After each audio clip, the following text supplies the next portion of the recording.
Sur ce module, on va voir comment sertir une fiche MC4 en photovoltaïque. Alors, on va commencer par regarder qu'est-ce que le pôle positif sur une fiche MC4, c'est celui-ci.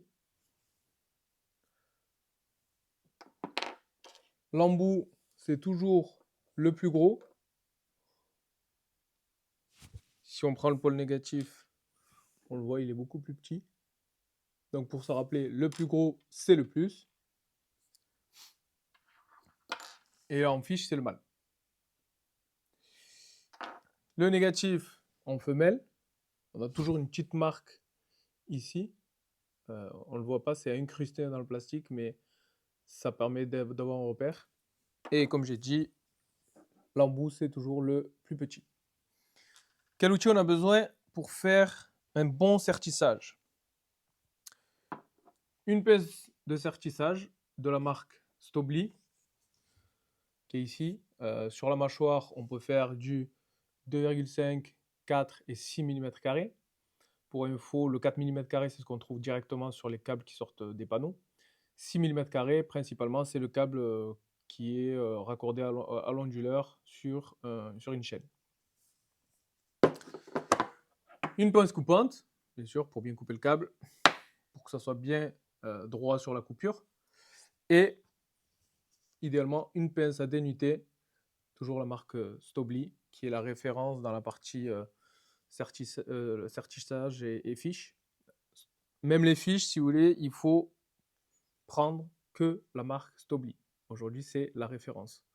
L'alliage, le plastique, tout est conçu. Le presse-étoupe qu'il y a derrière, qui permet de faire l'étanchéité, c'est ce qu'il y a de plus qualitatif sur le marché. Et en termes d'assurance, c'est ce qui est garanti. Pourquoi une pince à dénuder? Parce que sur un câble, on peut abîmer du coup l'âme du cuivre et perdre en section. Si on le fait avec une pince à dénuder, par exemple, on peut le faire, hein, beaucoup d'électriciens utilisent la pince à dénuder, mais on est susceptible d'abîmer le cuivre. Cutter, idem. On va entailler le cuivre et avec le temps, c'est une installation qui est censée durer plusieurs années, 25 ans à minima, et du coup, ça peut mettre en péril l'installation. Alors, on va prendre un câble. Ça, c'est du 6 mm, c'est ce qui est utilisé principalement dans les câbles de chaîne. Il y a de plus grosses sections si on fait des câblages en parallèle, mais sur une installation résidentielle, ça ne sera que du 6 mm, vu que l'installation est toujours en série. Alors, pareil pour la partie de pince à dénuder, on a plusieurs dimensions de section de câble. Nous, on est sur du 6 mm, donc on va se mettre au plus gros. Là, on peut régler, si on le voit ici, on peut régler le socle pour avoir la distance de dénudage adéquate. Sur le photovoltaïque, il ne faut pas dénuder beaucoup. On dénude 8 mm maxi. En fait, juste de quoi sertir ici, sur ce coin-là. On pousse maximum, on ne rentre pas dans l'âme du connecteur, vraiment on s'arrête avant. Donc généralement 8 mm suffit largement. Alors, on met son câble dans l'insert, qu'on voit ici, hein. On va le voir ici comme ça. On vient buter sur le plastique qu'il y a là, et puis tout simplement, on appuie. Voilà, mon cuivre est dénudé, pile poil la taille que je veux, 0,8 mm. Et voilà. Donc là, alors c'est un câble, bien sûr, je reviens sur le câble, hein, mais c'est un câble PV avec double isolant et cuivre étamé. Ce qu'on appelle du cuivre étamé, c'est que chaque brin de cuivre, on a de l'étain dessus. Voilà. C'est pas un câble de cuivre classique, c'est un câble solaire, déjà qui résiste aux UV, et en plus qui est du cuivre étamé. Alors, pour sertir, on va commencer du coup, le rouge c'est le plus, on a dit que le plus c'était le plus gros. Petite technique, on prend la pince. On est sur du 6 mm². Donc, qu'est-ce qu'on fait? On vient se mettre directement sur le 6 mm². On vient clipser juste pour faire tenir le connecteur. Pas appuyer forcément parce qu'après on ne rentre plus le cuivre. Là, on vient insérer le câble en bout et on serre jusqu'au déverrouillage. Voilà, c'est déverrouillé. Et là, on a bien un bon sertissage. On voit que c'est bien pris dedans. On tire un petit peu dessus pour être sûr. Et là, c'est OK. On est bien OK. Et on vient mettre notre fiche. On va entendre un petit clic. Voilà. Là, notre connecteur est clipsé. Maintenant, on va utiliser ces deux outils pour serrer le presse-étoupe qui est ici pour faire l'étanchéité.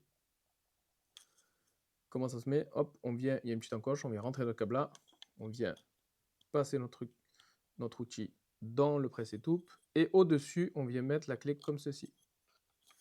Bon, là, il y a le petit crochet, on va le sortir. Hop. Et puis, on vient serrer.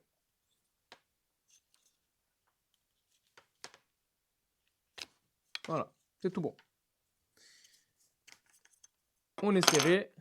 Notre presse-étoupe, on a fait l'étanchéité. Notre connecteur est bien serti. On va faire pareil avec le moins, qui est le noir. Toujours pareil. Alors, si on est si c'est mal coupé, qu'il y a des brins qui débordent, eh bien, on prend notre pince coupante et on vient mettre un petit coup bien droit pour plus qu'on ait de soucis. Voilà. On reprend notre outil pour dénuder. On le met en place comme ceci, 6 mm². Et on dénude. C'est un peu dur. Hop. Voilà. C'est dénudé parfaitement. Et on n'abîme pas le cuivre. Lame du cuivre n'a pas été touchée. Du coup, on garde le câble intact. Le plus petit, c'est le moins. Même technique. On le met sur le 6 mm² ici. On vient verrouiller. Et on ne serre pas, juste on le tient. On met son câble à l'intérieur. Et on sertit jusqu'au déverrouillage. Et c'est déverrouillé. Et on contrôle. C'est bien serti. Ça a bien pris. On tire, ça ne bouge pas. C'est nickel. On ne sertit jamais avec une pince à bec ou une pince multiprise. Les départs d'incendie, c'est souvent de là. Ça se défait au fur et à mesure du temps. Et puis après, on a un amorçage qui se crée et départ de feu. Là, pareil. On pousse jusqu'au clips. C'est bloqué. On remet sa clé en bas. Et puis, on vient serrer le presse-étoupe pour l'étanchéité de l'eau. Voilà. Là, on est bien étanche. Tout est OK. Mon connecteur est bien serti. On n'a aucun risque qui se défasse et qui crée des arcs électriques et un incendie. Voilà.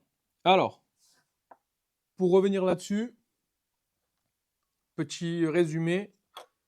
Pince à dénuder pour éviter d'abîmer le câble. Une pince coupante qui coupe bien pour pouvoir couper son câble pour enlever les bavures si c'est pas bon. Les fameuses clés pour serrer les presse-étoupes. Une pince à sertir MC4.